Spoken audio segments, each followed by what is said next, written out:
আজকে যে বিষয়টা নিয়ে আপনাদের সঙ্গে আলোচনা করব সেটা হচ্ছে একটা সন্তান পড়াশোনায় অমনোযোগী যে হয় কি কারণে হয়।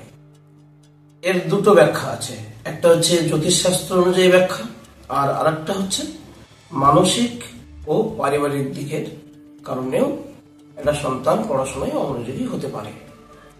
তো দুটো দিকের মধ্যে সবার প্রথম মানসিক ও পারিবারিক কারণে যে সন্তান অমনোযোগী হয় সেই দিকটা নিয়ে আলোচনা করব।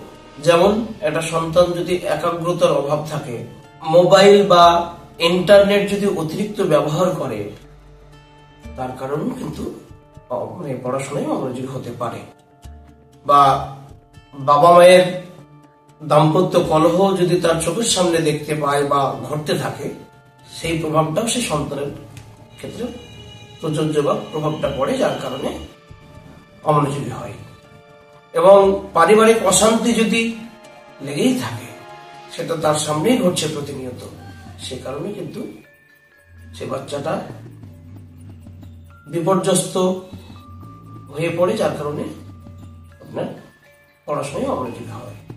একটি সন্তানের যদি শেখানোর ধরন যদি নির্ধারণ ঠিক না হয়, তাহলে তার আত্মবিশ্বাসের ঘাটতি হয়, ব্যর্থতার ভয় থাকে, উপযুক্ত উৎসাহের অভাব হয় এবং ভুল সঙ্গ বা ভুল বন্ধুদের সঙ্গে মেলামেশা করলে সেইগুলো যদি পরিবার থেকে ঠিকভাবে তাদেরকে গাইড না করা হয়, বাবা মা যদি তার সন্তানের প্রতি যত্নশীল না হয়, তাহলেও সন্তানের মধ্যে প্রভাব পড়ে এবং সেখানে কিন্তু পড়াশোনায় অমনোযোগী হতে পারে।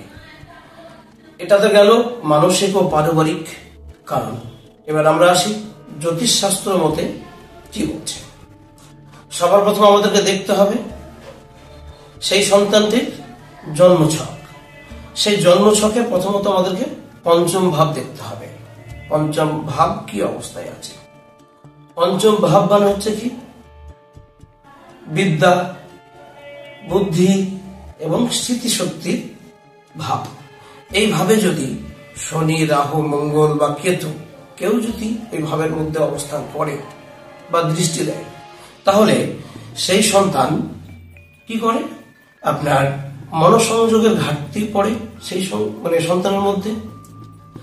তার সঙ্গে কি হয়, বিভ্রান্তি হয়, জেদ বাড়ে এবং অলসতা বাড়ে সেই সন্তানের মধ্যে। এটা তো পঞ্চম ভাব থেকে আমরা পেলাম। আর কোথায় দেখব, আমরা দেখব বুদ্ধির জায়গা। বুধ মানে হচ্ছে কি, বুদ্ধি, বিশ্লেষণ, যোগাযোগ এবং পাঠ্য বিষয়ে আগ্রহ।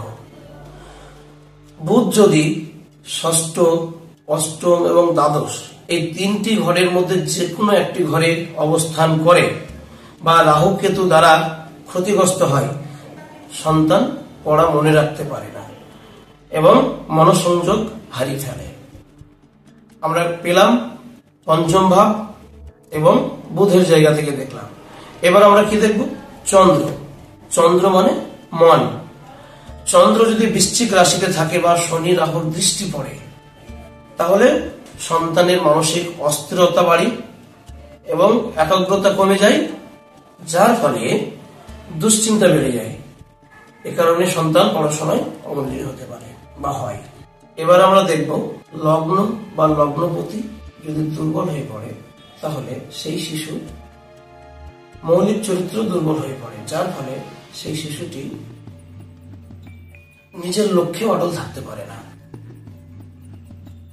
এরপরে আমরা দেখব নবম ভাব। নবম ভাব হচ্ছে ভাগ্য ও উচ্চ শিক্ষার সূচক, গুরু বা শিক্ষকের দিক। এখানে গ্রহের দোষ থাকলে গুরু বা শিক্ষা ব্যবস্থার ক্ষেত্রে সমস্যা তৈরি হয়। তাহলে আমরা একটা সন্তানের পড়াশোনায় অমনোযোগী হওয়ার কারণ হিসাবে দুটো দিক তুলে ধরলাম। একটা হচ্ছে জ্যোতিষশাস্ত্র মতো একটা জন্মছক নিয়ে যেটা বিশ্লেষণ হয়, সেটা একটা দিক। একটা মানসিক বা পারিবারিক দিক দিয়ে যেটা হয় ন্যাচারালি। তো আপনার সন্তান যদি পড়াশোনায় অমনোযোগী হয়, তাহলে সবার প্রথম আপনি লক্ষ্য করুন যে আপনার পারিবারিক দিক দিয়ে সেই সন্তান কি কোনো সমস্যায় জড়িয়ে যাচ্ছে বা যার কারণে পড়াশোনায় অমনোযোগী হয়ে যাচ্ছে, তারপরেও যদি মনে হয় যে না, আপনার সন্তানের জন্ম ছক বিচার করিয়ে আপনি দেখতে চান যে আপনার সন্তান কি কারণে পড়াশোনায় মনোযোগী হচ্ছে না, অমনোযোগী হয়ে যাচ্ছে, তাহলে আপনি একজন ভালো অ্যাস্ট্রোলজারের সঙ্গে পরামর্শ নিন। অ্যাস্ট্রোলজারকে দিয়ে আপনার সন্তানের ডেট অফ বার্থ দিয়ে ছক বিচার করান। যদি আপনার সন্তানের জন্ম ছকে যদি গ্রহগত কোনো সমস্যা থাকে সেটা প্রতিকার করান। আশা করছি সমস্যার সমাধান হবে। আপনারা চাইলে আমার সঙ্গে যোগাযোগ করতে পারেন, আপনারা চাইলে অন্য কারোর সঙ্গে যোগাযোগ করতে পারেন। আপনার ইচ্ছা, আপনি যেখানে চাইবেন সেখানে গিয়েই সমাধান করানোর চেষ্টা করুন। তবে এইটুকু বলবো, আপনার সন্তানটা যাতে মানুষ হয়, সুস্থভাবে পড়াশোনা করতে পারে, তার দায়িত্ব কিন্তু আপনারই, সেটা আপনাকেই ঠিক করতে হবে। তো আপনি কিভাবে আপনার সন্তানকে গাইড করবেন সেটা আপনি নিজে ঠিক করুন। আজকে এই পর্যন্ত। ভালো থাকবেন, সুস্থ থাকবেন। দেখা হবে আবার অন্যদিন কোনো একটা ভিডিও নিয়ে।